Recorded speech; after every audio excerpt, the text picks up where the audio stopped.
Halo, selamat pagi semuanya.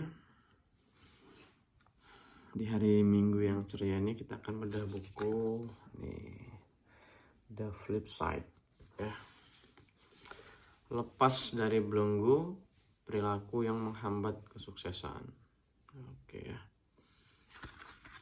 Jadi penulisnya ini adalah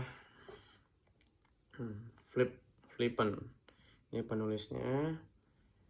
Beliau seorang psikoterapis yang sudah banyak pengalaman.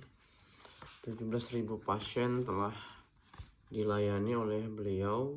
Jadi dari pengalaman itu beliau menulis buku ini. Kenapa sih kok ada orang yang sukses dan ada orang yang gagal gitu ya? Ini pertanyaan yang beliau sampaikan di buku ini. Anda ingin tahu mengapa hidup berjalan tidak sesuai dengan keinginan Anda? Apakah Anda merasa tidak dapat mencapai apa yang diinginkan betapapun kerasnya Anda berupaya? Anda ingin tahu mengapa orang lain jauh lebih sukses dalam sesuatu hal? Oke. Ya. Menjadi sukses berarti mampu melihat sesuatu melampaui kepentingan pribadi Anda dan belajar untuk mengelola kecenderungan batin akan keegoisan dan ketamakan agar menjadi lebih sensitif kepada orang lain yang menyertai Anda dalam menjalani hidup. Sukses sejati adalah menjadi terkenal sebagai seseorang yang memperbaiki kehidupan orang yang pernah Anda sentuh. Yang berarti berupaya keras menyentuh lebih banyak orang karena kita tahu bahwa kita mampu membuat perbedaan. Banyak orang hanya melakukan peran-peran kecil, kurang dari potensi yang mereka miliki. Mereka bermimpi menjadi lebih baik dan melakukan lebih banyak lagi, tetapi sesuatu yang lebih besar daripada bakat mereka tampaknya telah menahan langkah mereka dengan tali yang tidak terlihat dan beban yang berat. Saya tergerak untuk ikut memikirkan sesuatu itu. Jika saya tidak dapat menemukan apa yang telah menghambat orang, bagaimana saya dapat berharap untuk membantu mereka? Jadi penulis ini meneliti apa-apa saja yang menghambat kesuksesan seseorang ya. Jadi gimana kita melepas hambatan-hambatan itu? Buku ini tentang itu ya. Kalau buku lain tentang apa yang perlu kita lakukan, tapi ini apa yang perlu kita jauhi gitu ya. Apa yang perlu tidak kita lakukan. Perilaku-perilaku yang perlu kita lepas, yang perlu kita buang. Ya. Jadi memang di sini konsepnya kekuatan kita bukanlah satu-satunya penentu kesuksesan. Terlepas dari betapapun mengesankannya bakat kita masih tertahan oleh perilaku yang menetapkan batas kinerja kita atau menentukan penyebab kegagalan kita. Dengan kata lain, hambatan pribadi kita menentukan tingkat akhir kesuksesan kita. Ya, jadi jika kita mampu mengidentifikasi sejumlah hambatan pribadi, lalu membuat rencana untuk mengatasinya, Anda akan melihat arus dramatis dalam keberhasilan, produktivitas, dan kebahagiaan dalam seluruh aspek kehidupan. Singkatnya, Anda belajar bahwa sesungguhnya Anda terlahir menjadi siapa. Jadi, buku ini mengajarkan agar kita mengetahui hambatan pribadi kita, ya. Kemudian kita harus berusaha melepaskan hambatan pribadi itu. Oke, langsung aja kita ya. Jadi apa-apa aja hambatan pribadi yang dimiliki oleh orang-orang yang gagal ya. Oke.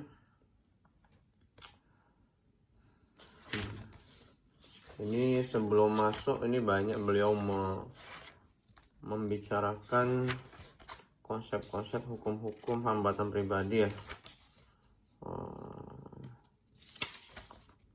Oke. Nah, jadi ini ada tinjauan sekilas 10 hambatan pribadi teratas ya. Seseorang yang gagal itu, nggak berhasil itu kenapa? Apa aja hambatannya? Ya. Jadi ada 10 hambatan. Apa saja hambatannya? Ya.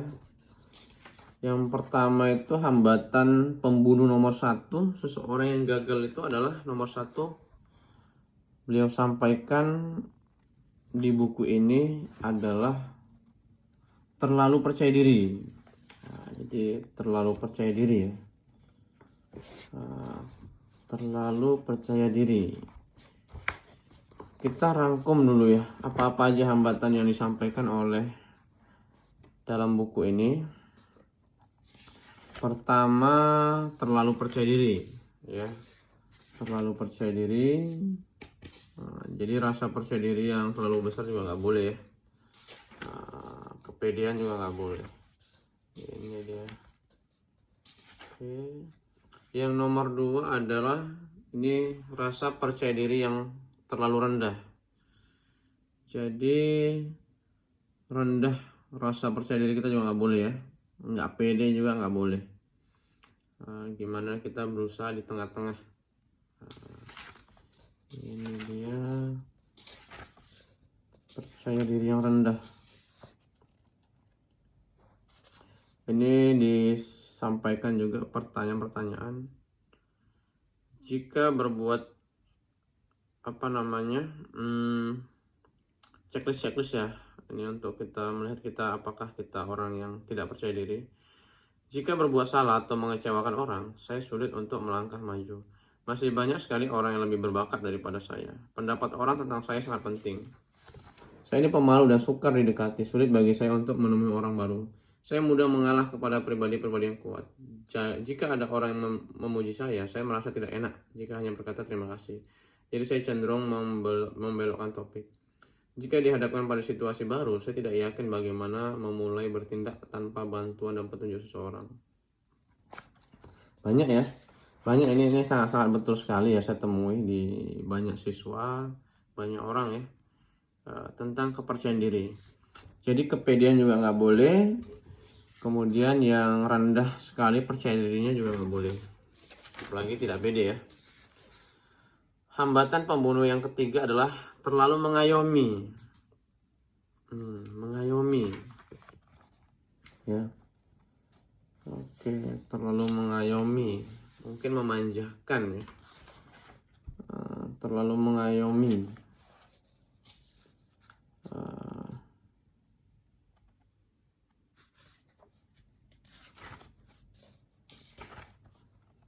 Checklistnya ini setelah diberikan waktu cukup, biasanya orang akan meralat kesalahan mereka sendiri. Jika di tempat kerja ada seseorang yang merasa sedang tertekan atau membutuhkan bantuan pribadi, mereka cenderung mendatangi saya untuk mendapat dorongan semangat. Lebih penting mendengarkan masalah seseorang daripada menyelesaikan tugas di tempat kerja.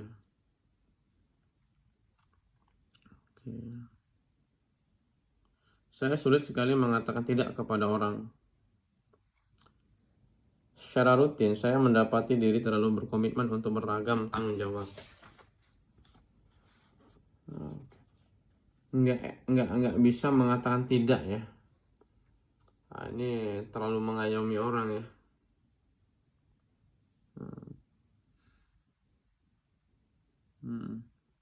Mampu mengatakan tidak sekian kali merupakan salah satu masalah penting. Saya pernah meneliti sejumlah orang yang berjuang mengatasi masalah ini berkali-kali. Tidak itu tidak negatif, ya. Berani katakan tidak kepada teman kita, misalnya ngajak bermain game yang nggak prioritas, nggak bermanfaat, ya. Berani katakan tidak pada peran-peran yang kita tidak penting bagi kita, tidak berdampak pada kita ya. Tanggung jawab yang terlalu banyak ya, kan kita harus fokus. Nah, ini terlalu mengayomi ya, kita sangat-sangat mengayomi orang lain, terlalu banget juga nggak boleh. Hambatan pembunuh yang keempat itu pengkritik ya, pengkritik. terlalu menuntut, terlalu mencari-cari kesalahan orang lain, atau bersikap ketus. Nah, ini penyebab kegagalan orang itu nomor 4 ini. Ayo, ini kita juga melihat diri kita dan juga orang lain lah ya. Nah, ini jadi pembelajaran ya. Ini juga saya temukan banyak orang-orang yang ketus ya. Sangat nggak enak bergaul dengan mereka ya. Banyak apa ya? Banyak menuntut ya kan, tapi kerja nggak mau. Oke, ini sangat keren sekali bukunya ya. Gimana kita kalau ya menghilangkan sifat-sifat ini, kita akan sukses. Oke. Kemudian yang kelima adalah ini juga nggak boleh ya, memiliki sifat mengayomi yang rendah. Oke. Apa ya? Berarti ini bisa dibilang kita harus peduli lah ya. Ada yang orang yang cuek banget gitu ya, nggak mengayomi ya. Oke. Sini tandai pernyataan-pernyataan yang sesuai dengan Anda, kemudian jumlahkan nilainya. Oke. Ada checklistnya ya. Untuk mengidentifikasi apakah kita memiliki kecenderungan sifat dari penghambat-penghambat ini. Orang dapat dan harus memecahkan masalah mereka sendiri. Ya.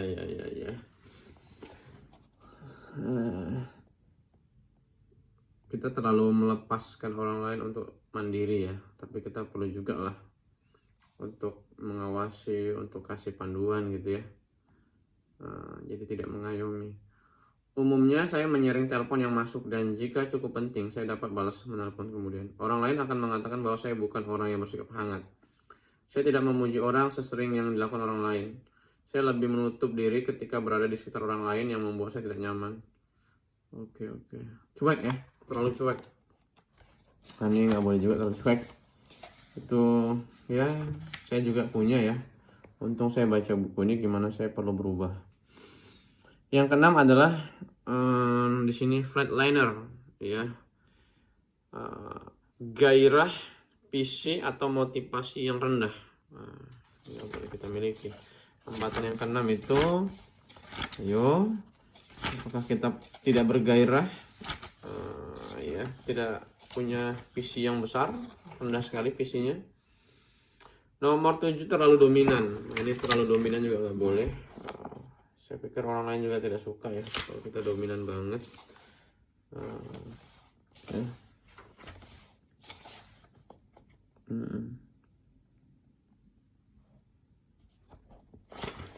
Kemudian yang ke-8 adalah di sini orang yang suka menentang perubahan. Ya. Apakah kita menentang perubahan? Padahal perubahan itu hukum alam ya. Hal-hal yang pasti itu perubahan. Jangan ditentang, tapi ya kita harus ikuti ya. Ikuti dan menyesuaikan ya dengan perubahan-perubahan. Seperti zaman sekarang sudah zamannya digital ya, kita harus berubah ya. Harus berubah. Gimana sesuai dengan hukum alam itu.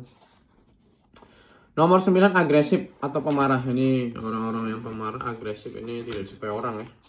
Ini harus kita lepas dari sifat kita, kalau ada harus kita buang. Pengendalian diri yang rendah. Oke, itu dia 10, sudah 15 menit. 10 hal yang menghambat kita. Semoga bermanfaat ya dari buku ini. Kita buang jauh-jauh. Terima kasih teman-teman. Fokus, hebat, juara.